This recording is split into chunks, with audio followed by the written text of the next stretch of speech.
ایک حاجی صاحب کافی بیمار تھے۔ کئی سالوں سے ہر ہفتے پیٹ سے 4 بوتل پانی نکلواتے تھے۔ اب ان کے گردے واش ہوتے ہوتے تقریباً ختم ہو چکے تھے۔ ایک وقت میں آدھا سلائس ان کی غذا تھی۔ سانس لینے میں بھی بہت دشواری کا سامنا تھا۔ نقاہت اتنی کہ بغیر سہارے کے حاجت کے لیے بھی نہ جا سکتے تھے۔ ایک دن چودھری صاحب ان کے ہاں تشریف لے گئے۔ انہیں سہارے کے بغیر چلتے دیکھا تو بہت حیران ہوئے۔ انہوں نے دور سے ہاتھ ہلا کر چودھری صاحب کا استقبال کیا۔ چہل قدمی کرتے کرتے حاجی صاحب نے 10 چکر لان میں لگائے، پھر مسکرا کر ان کے سامنے بیٹھ گئے۔ ان کی گردن میں صحت مند لوگوں جیسا تناؤ تھا۔ چودھری صاحب نے ان سے پوچھا کہ یہ معجزہ کیسے ہوا؟ کوئی دوا، کوئی دعا، کوئی پیتھی، کوئی تھراپی، آخر یہ کمال کس نے دکھایا؟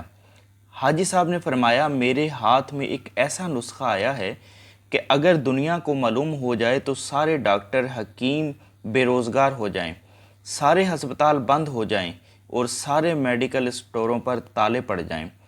چودھری صاحب مزید حیران ہوئے کہ آخر ایسا کون سا نسخہ ہے جو ان کے ہاتھ آیا ہے؟ حاجی صاحب نے فرمایا کہ میرے ملازم کی والدہ فوت ہو گئی۔ میرے بیٹوں نے عارضی طور پر ایک 6-7 سالہ بچہ میری خدمت کے لیے دیا۔ میں نے ایک دن بچے سے پوچھا کہ آخر کس مجبوری کی بنا پر تمہیں اس عمر میں میری خدمت کرنا پڑی؟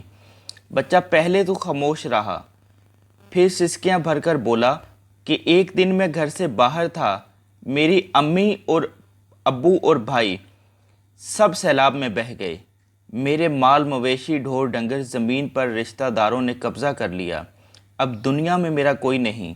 اب 2 وقت کی روٹی اور کپڑوں کے عوض آپ کی خدمت پر مامور ہوں۔ یہ سنتے ہی حاجی صاحب کا دل پسیج گیا اور پوچھا، بیٹا کیا تم پڑھو گے؟ بچے نے ہاں میں سر ہلا دیا۔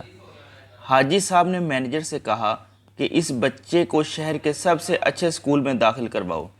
بچے کا داخل ہونا تھا کہ اس کی دعاؤں نے اثر کیا۔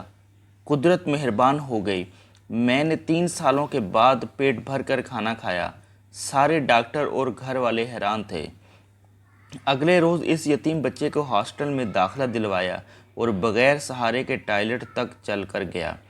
میں نے مینیجر سے کہا کہ شہر سے 5 ایسے اور بچے ڈھونڈ کر لاؤ جن کا دنیا میں کوئی نہ ہو۔ پھر ایسے بچے لائے گئے۔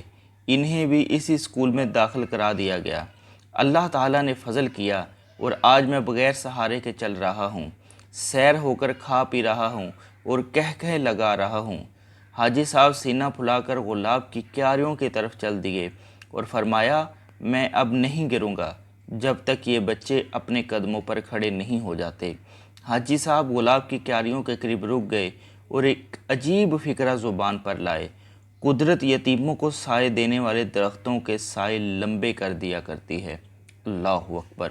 کتنی گہری بات ہے کہ قدرت یتیموں کو سائے دینے والے درختوں کو سائے ہمیشہ لمبے کر دیا کرتی ہے۔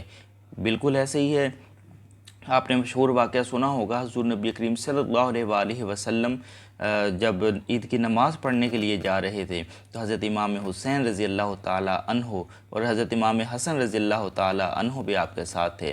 تو آپ حضرت محمد صلی اللہ علیہ وآلہ وسلم راستے میں ایک یتیم بچے کو دیکھ کر رک جاتے ہیں، اس کو جھک کر اس کو ملتے ہیں، اس کو اٹھاتے ہیں۔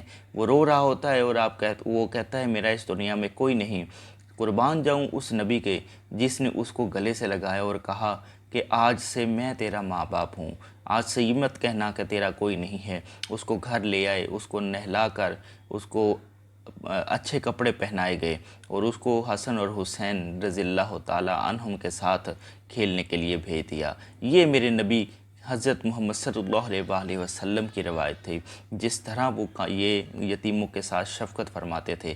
امید کرتا ہوں آپ کو آج کی یہ ویڈیو ضرور پسند آئی ہوگی اور آپ اس کو اپنے دوستوں کے ساتھ بھی ضرور شیئر کریں گے۔ اللہ پاک میرا اور آپ سب کا حامی و ناصر ہو۔ اللہ حافظ۔